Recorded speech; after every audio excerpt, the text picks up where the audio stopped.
activities, so go ahead and turn it over to Coach and start with some opening comments. All right, just a couple injury things, because I know you guys will ask, and this will help me be more organized. But guys who will miss spring ball, Tristan Alvano will be limited. Demetrius Bell will miss spring ball. David Borchers back at some point, but not initially. Jameer Khan, Connor Keneally, Turner Corcoran, Jalen George, Gunnar Gatula, Roger Gradney, Sua Lafuta will be limited. Henry will be Latofsky will be limited. Mac Markway will be out. Dawson Merritt out. Pierce Mooberry out. Carter Nelson out. Teddy Prohaska out / limited. Keelan Smith out. Evan Taylor out. We got. You made the hire official today of Pat Stewart. What felt right about that connection and how he can help this organization? Well, Pat's been a part of five Super Bowl teams, right? He's been part of 3 NFL teams.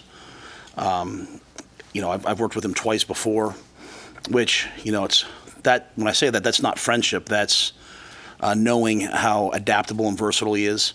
We're moving into a space in personnel where no one really knows what lies ahead. So you just need really smart people. And the concepts, I've always really appreciated the Patriots. If you're in the NFL, there's really 2 grading scales. The Patriots, the Belichick scale being one, which really takes into account, how you value different positions, and that, as they relate to others. Pat's always been really a difference maker, I think, in thinking about that, talking about that.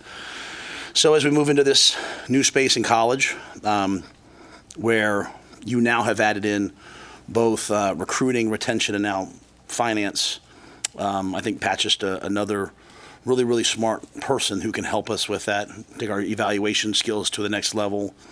I think Keith Williams has done a phenomenal job for us.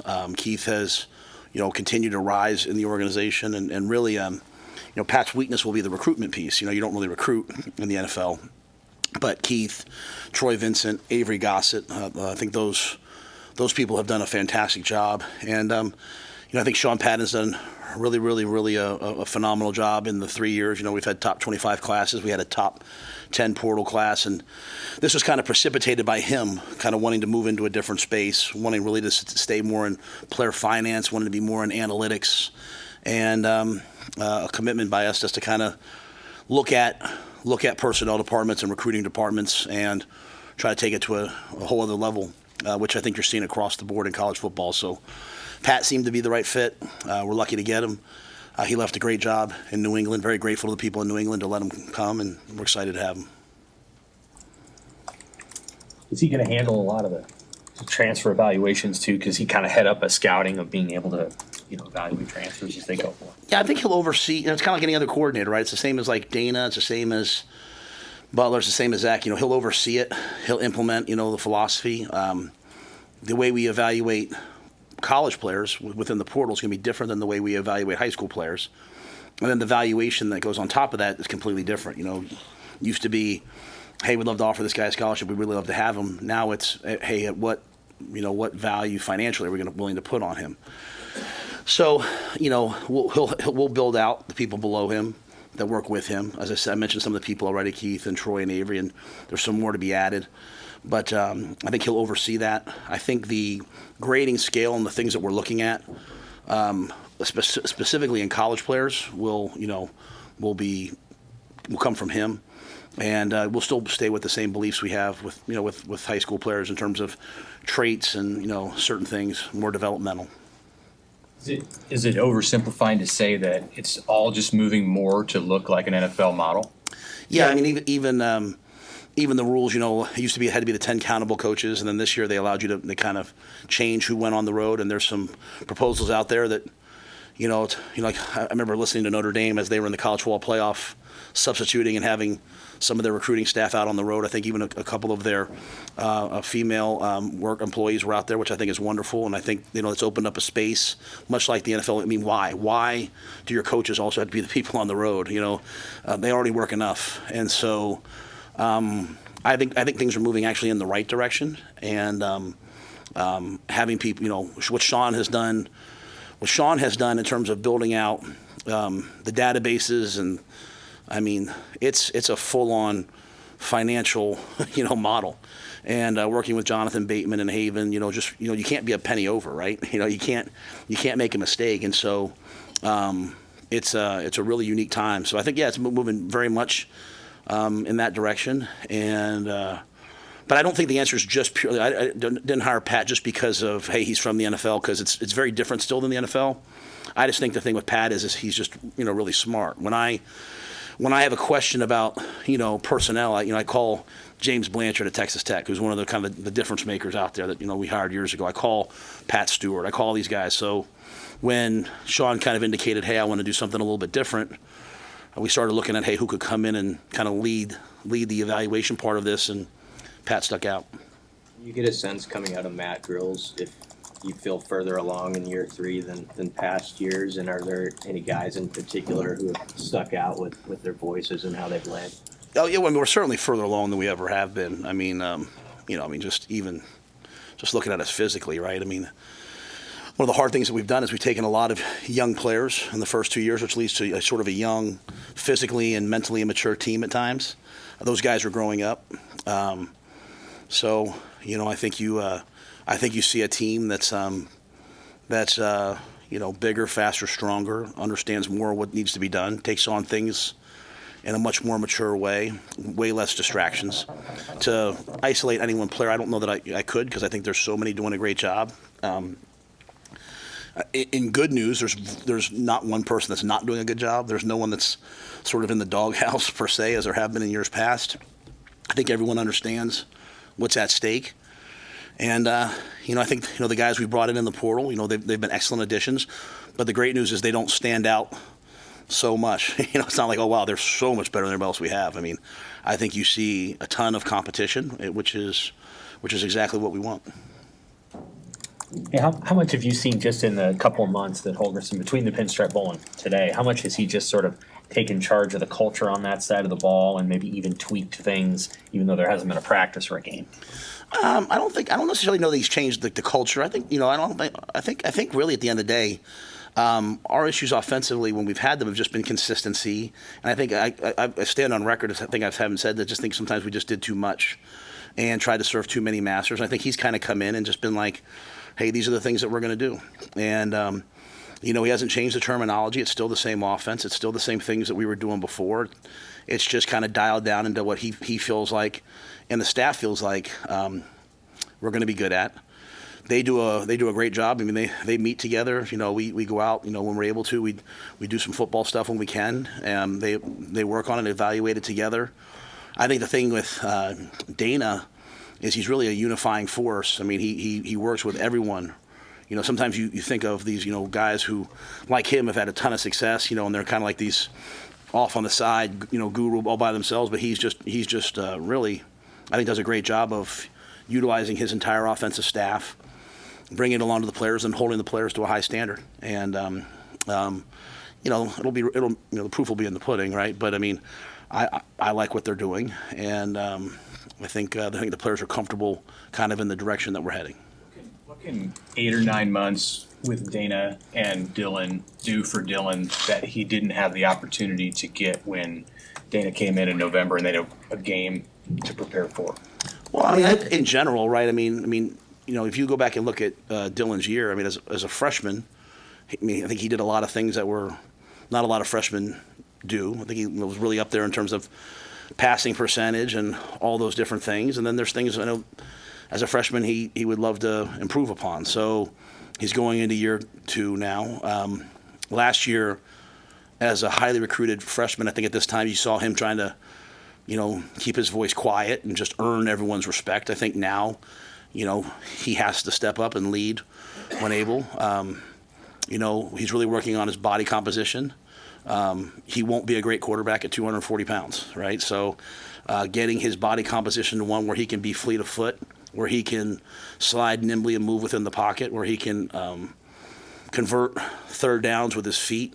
I think that's something that we're all bought into and he has to continue to do. So there's things he needs to work on.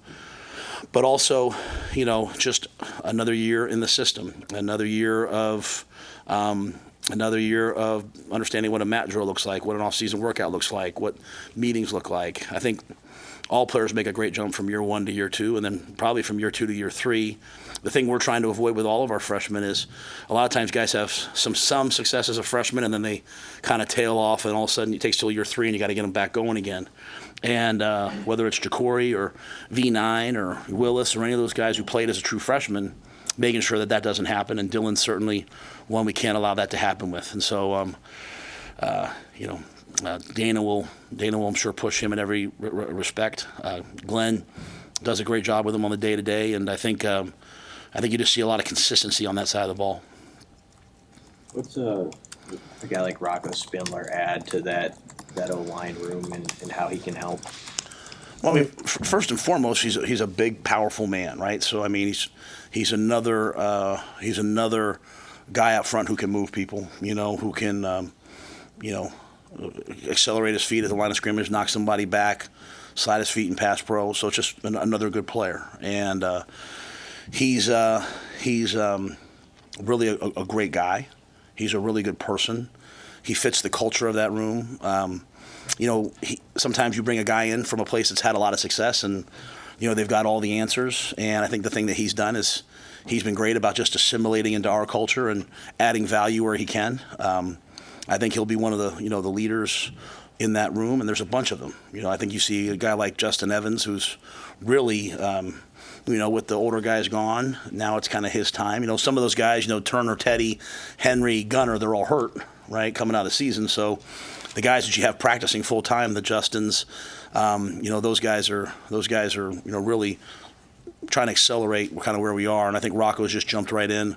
Great guy to have, be around, very mature, and I'm excited to do some football with him. I know you said last time you were up here, it's not the time to necessarily slot guys on the O-line, but Evans, does he start at center this spring, or how does that work? Yeah, I think he's been, we've been rotating both at left guard because he's had success there and at center.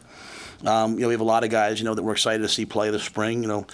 Sam Sledge, Jason, Mashake Shock, all those guys. I mean, they're all going to have an opportunity. Grant Bricks, Preston, many more. Tyler Canucks healthy, coming back from being injured at the end of the year, healthier. So they've all waited their turn, and while there's been some obviously big portal moves, for the most part when you look at college football, people are building their offensive line still through recruiting. And so it's I think people sometimes expect, I think players expect, well, I'm a big recruit, I'm going to come in right away. And the old model of, as an offensive lineman, basically to come in and redshirt the first year, be a backup the second year, your redshirt freshman year, and hopefully contribute and start as a third-year player. That's the model. That's the model of having a successful team. And so some of those guys are in their third year, they're in their second year. I think they're right on track. So we have brought 2 guys in that are older to help, but we have a bunch of guys we feel good about, and if we can get Turner, Teddy back, that will certainly bolster us as well.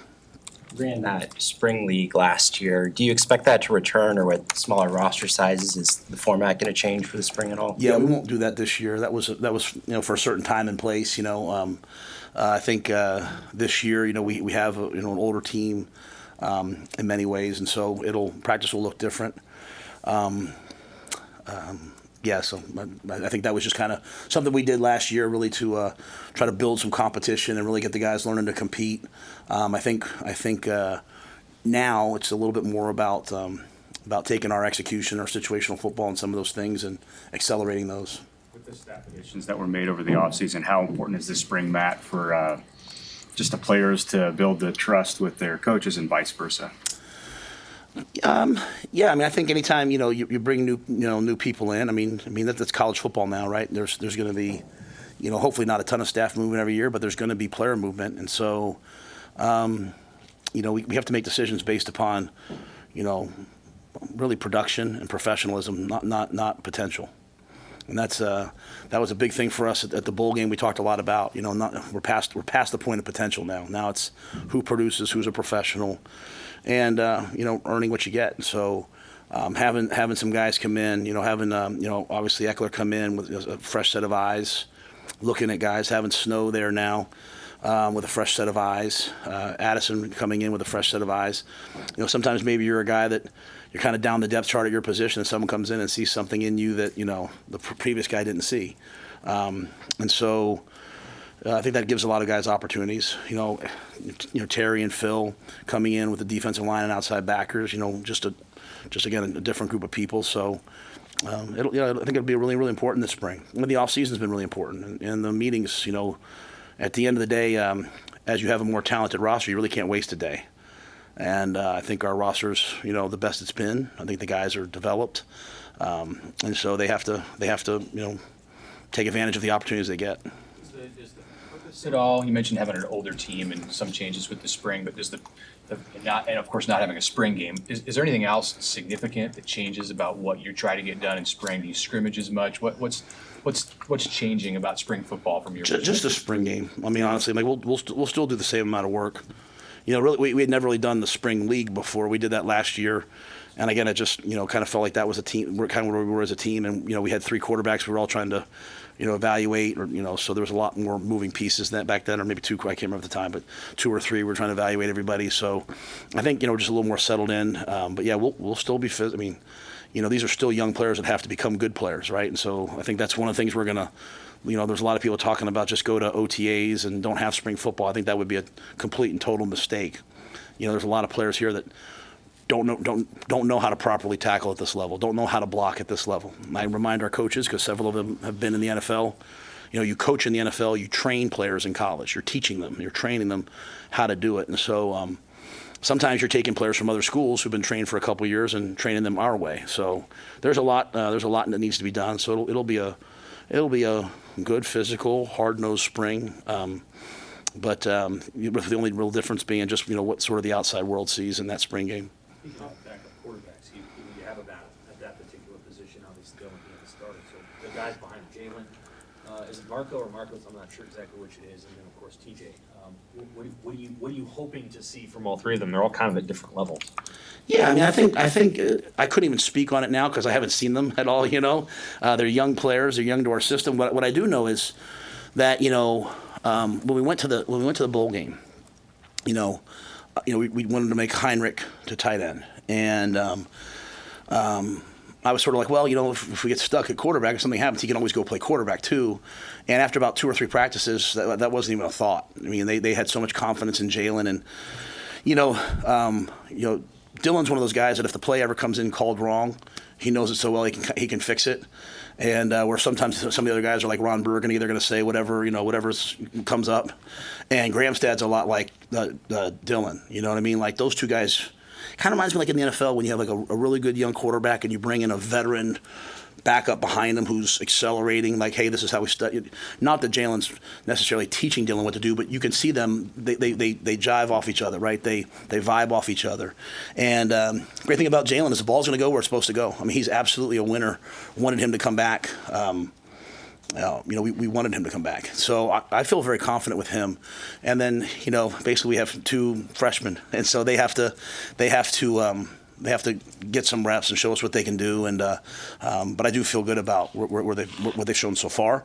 But I think the spring will be huge for us. The transfer, I mean, obviously Dana knew something about him, but you had, I'm sure, sign off on bringing him forward. Yeah, Dana was really, really comfortable. Had a ton of experience, and I trusted that. At the end of the day, there wasn't a lot of college tape, but.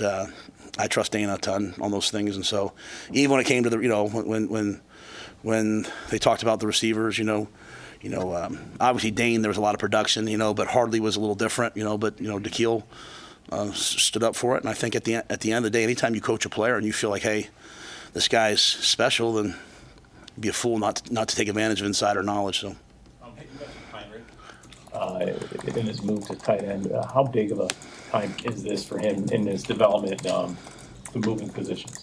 Yeah, I mean, there's no doubt he can do it, right? So, in a day and age where most guys would, don't trust their coaches, coaches aren't trusted as much anymore as they used to be, and a lot of guys would have transferred. I mean, to me, this is a true, I'm very appreciative not only of Heinrich but of his entire family for trusting us in that this would work out.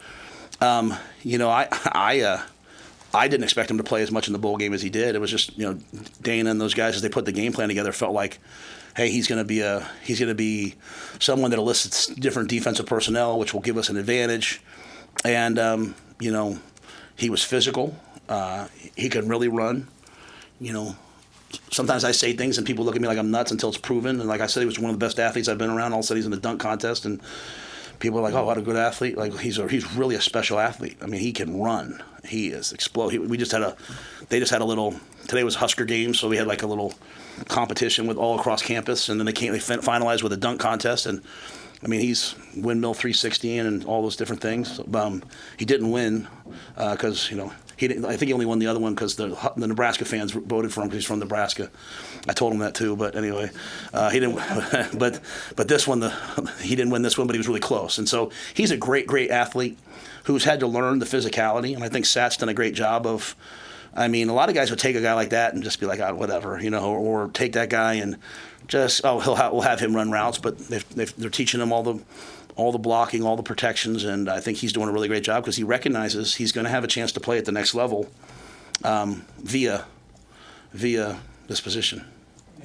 One of the running kind of jokes with fans is, hey, we're winning off-season championships every year. What would you tell them is really different about this off-season that's going to make a difference this year? I don't have an answer for that. I mean, I think that's part of. I mean, whatever.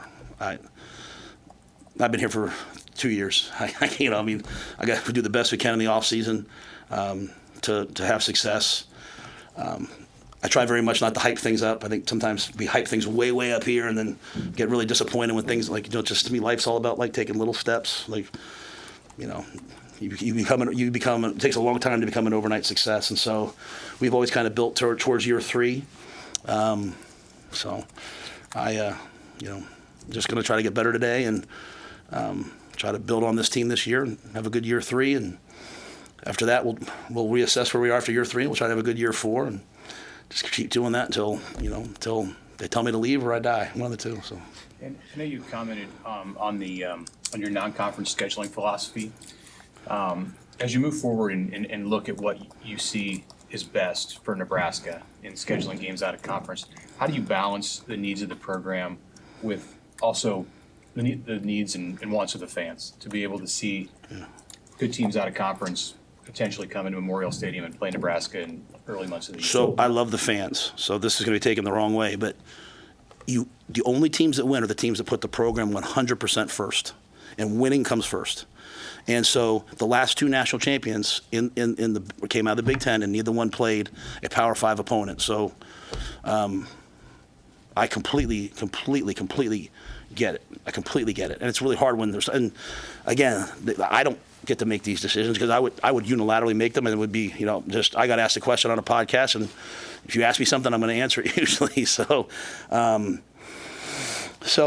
if the system changes, and there's been a lot of talk about it changing, right? If the system changes, and across college football, we all play 9 conference games, and then the 10th game is a crossover game with the SEC, I'd be the first person to say that'd be great for college football. So I'm not in any way, unless you're at the group of 5 and you're counting on these games to fund your athletic department, right? This will continue to kill those programs, but I'm all for all of that. It's just why you can't complain like, oh man, we get screwed in the scheduling every year, and then say these things like, it can't be both. We can't be victims and yet, so.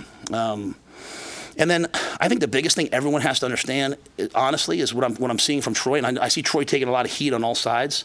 Like, this is going to be a financial game. I mean, Trev said it from day one when I got here. He's like, hey, Matt, you should consider this job because we're the only Big Ten school with no debt, and we're in really good financial shape and all these different things, right?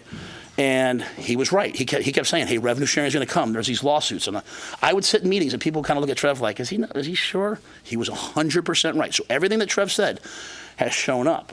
So now it's about who has the money to both pay their student athletes through revenue share at the maximum amount and still provide the services for everybody.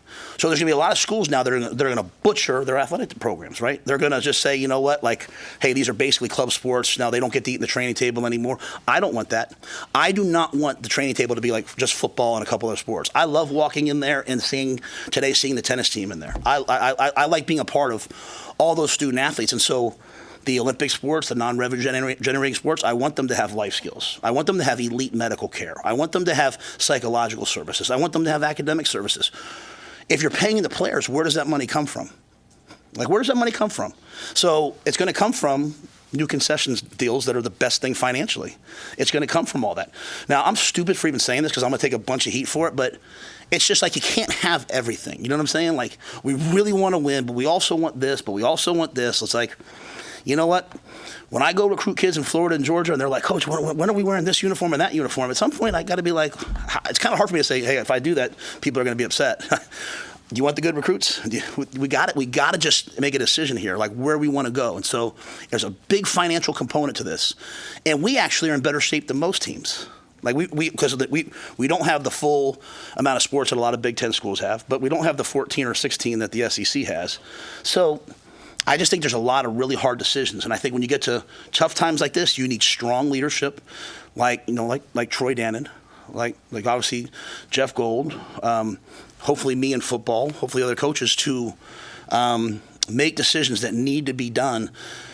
And if every decision you make is popular, then you're probably not making the right decisions. And so, yeah, I mean, but I completely get it. I completely get that we want all of these things, but like we beat Colorado this year, right? And at the end of the year, how much credit do we get for that win? We didn't get a lot of credit for that win. It was like, well, Colorado played in the Big 12, and so they didn't play the same teams we played, and so at the end of the day, it's all about how you look at the end of the year, and so we have to be a better team, and so I'm only focused on us, but when asked, I think we have to be unabashedly.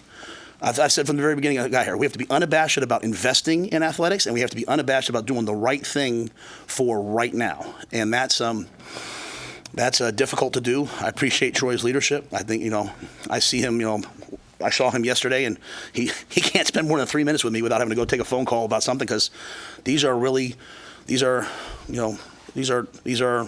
not trying times. There's a lot being probably thrown at him, but, that's why he came here, because he wanted to be a part of what I think we can be one of the best athletic departments in all sport. And so it's just going to be you have to make some hard decisions that are going to be unpopular for now, but hopefully 10 years from now, people will look back and say, wow, that was really bold, that was really smart, that was really innovative. Thank goodness we did that. Those are the decisions you have to make. How do you balance trusting your own sort of program instincts with what you see best practices of Ohio State, Michigan, Oregon, Georgia, all those other programs? Like, do you always have like a half an eye on what somebody else is doing to innovate and seeing if you match to that? In terms of like in certain areas, or just overall, like is there something that program has that you want, that kind of thing? Oh yeah, no, that's a great question. I think especially in the time that we're in now, right? Where I was reading, there was a Rick Pitino article the other day about how he had to change his philosophy on the portal from year 1 to year 2, and how they went and studied Houston, and so it made me start thinking so I'm constantly on the phone with people that'll talk to me about hey, what how are you handling this? How are you handling that? Because it's all brand new. Like the time that we're in right now, Sam, with RevShare reminds me of being in Carolina during COVID, where I would do a 4-month schedule.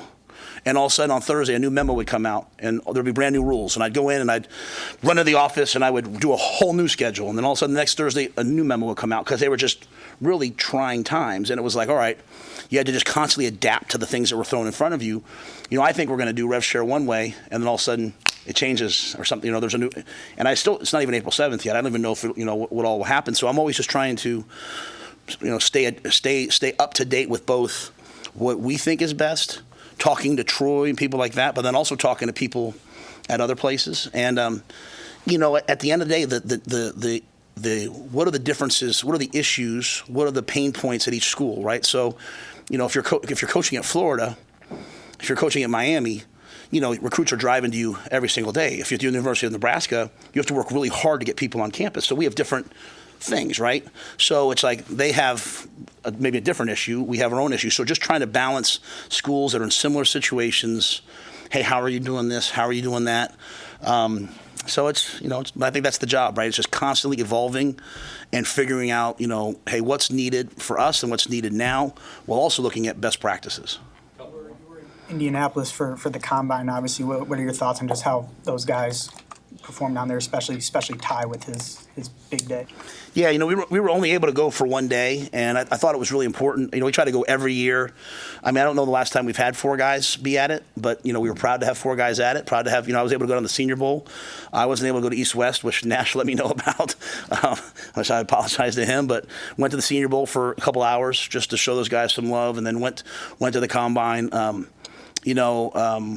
was really proud of Ty.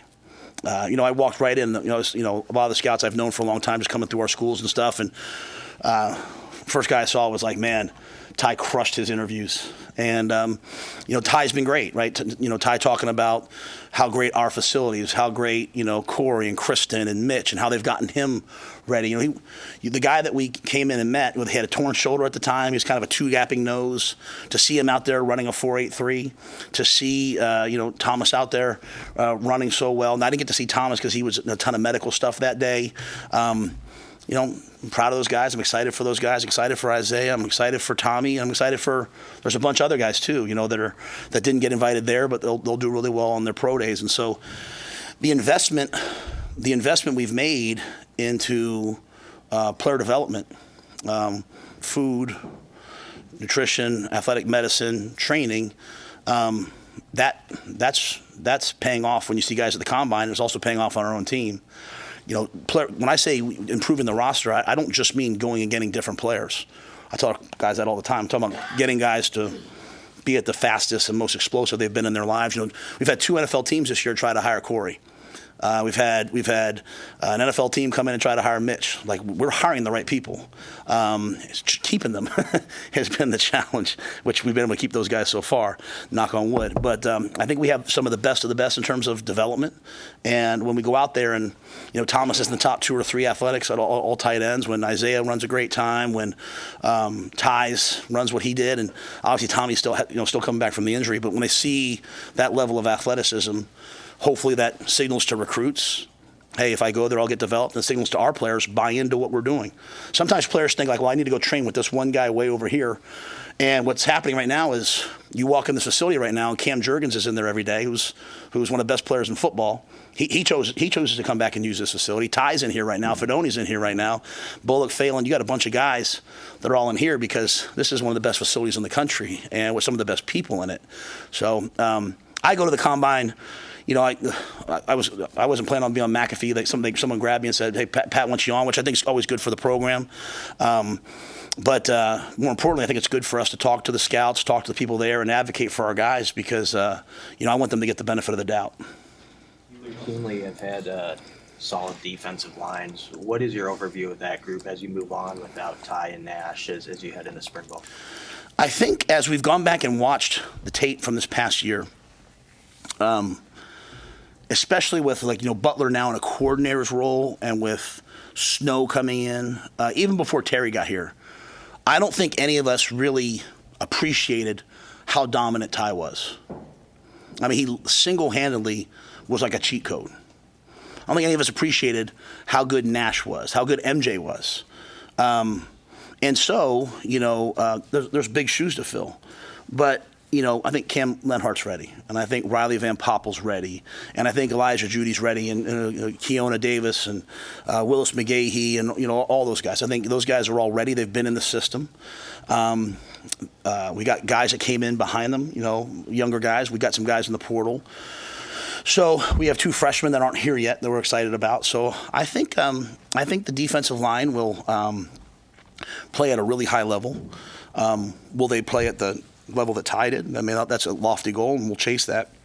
I'm really excited about Terry Braden. Terry's another guy. I mean, he was raised by and trained by the same people that I was trained by as a D-line coach, and so he believes, when he's using his words in the interview, I'm kind of laughing. I'm like, all right, this is exactly who I want. some of the people I trust most in this world, Andy Reid, Mark DeLeon, they all said, Joe Cullen, they said to hire him. Dave Merritt, they all said to hire him. And, he's another guy. He got offered a position coach job in the NFL and he didn't even tell me, didn't even leverage me for anything. I mean, he's just a really special person. He did his press conference the other day. I was like watching the new coach's press conferences. When you guys would say something, he'd say, hey Sam, how you doing? Like, that's who he is. Like, that's not like, he's like that every day. So he's 100 miles an hour.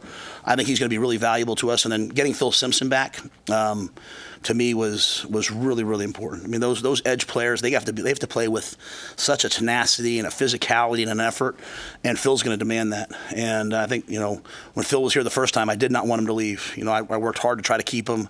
I couldn't keep him at the time.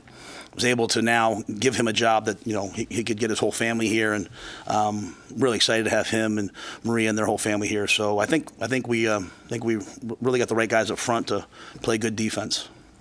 Harry, with Mike Ekeler, what got you to connect with him, and what qualities did he bring to the table that made you know he was the guy for special teams? Yeah, I think when I started hearing, honestly, all the local media and former players saying to hire him, my natural instinct was don't hire him. To be quite honest with you, I'm being completely honest. It's just at the end of the day, I don't love celebrity coaches. I just like a bunch of guys who like to work. I brought Eck in to interview with him though, because of what he's done, and I couldn't get him out of my brain. I just loved the way he did everything. I kept hearing stories about he's running down the 80, and he got arrested running down I-80, and I'm sitting there in my mind oh, do I want to take that on? It seems like a lot. But the way he teaches in his meetings. I for years, I talk a lot about the Socratic method in teaching and getting players to respond and answer, and a lot of coaches just talk, and he's one of the best teachers I've been around. In fact, in the interview, I was like, Coach, I can't keep doing this, because he kept making me answer him. I was like, Coach, I can't do this, man. I got ADD. I'm tired. But I've enjoyed having him here so far. You know what I mean? And I think at the end of the day, the stats he's had at Tennessee speak for themselves, right? And but I have to go back again. I just love the way he teaches. I love the way he does it, right? So I've enjoyed having him here. I think he's gonna. People will talk a lot about his energy and all that stuff. I just don't think it's that though. I want to make it's the way that he teaches. It's his system. It's you could take that. You could take the way he's doing it, and you could take it out to seventh grade football. My dad coached seventh grade football for years, and I think those are some of the best teachers in the world. And the way he does it, the repetition, the commands, the way the guys answer back to him, I think those players would do his technique at a really high level. And he's an excellent recruiter. He's an excellent evaluator. I think he's going to help us in that area as well. So I'm fired up to have him. So you guys that said to hire him, you guys were right, and I was wrong. I want to make sure I give him his due. And I think since he's been here, it's just a ton of energy in the building. I'm a Northeastern guy. When he says to me, hey, Matt, how you doing today? I said, I'm good. And he's like, we don't say good, we say great. And I'm like, heck, I'm from New York. I'm good. but I think that's going to be good for our guys. So I think he's, and what I like about him is he's an evaluator. We talk a lot about recruiters.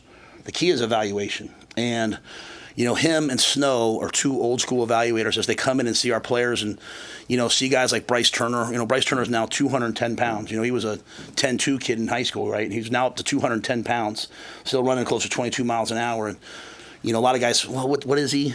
Ekeler sees him and says, hey, I can use him like this, or I can use this guy like that. So that's really what I want. I want guys who find the players that we have and don't find what they can't do, but find what they can do. I want really, that to me is positive coaching. So I think he's been a great addition. And, we're only getting started, but already I can feel it, we're starting right now at 6 o'clock in the morning, and we're starting with a special teams meeting every day, 10 minutes, because him at 6 o'clock is like a vitamin E, you know what I'm saying? He's got a lot of energy and a lot of juice, and I think it'll be really good. And I need guys that would offset me, because if I walk in at 6 o'clock in the morning, it's going to be kind of, fire and brimstone. And he's a ton of energy, so excited to see what he does, and excited to see the things that he brings. And I love what he said in his press conference. He came for all that. He came for the challenge, and I think Brett Maher will continue to help us, at a high level, and we'll do whatever it takes to be the best team on special teams in the Big Ten. Well, Thanks, man.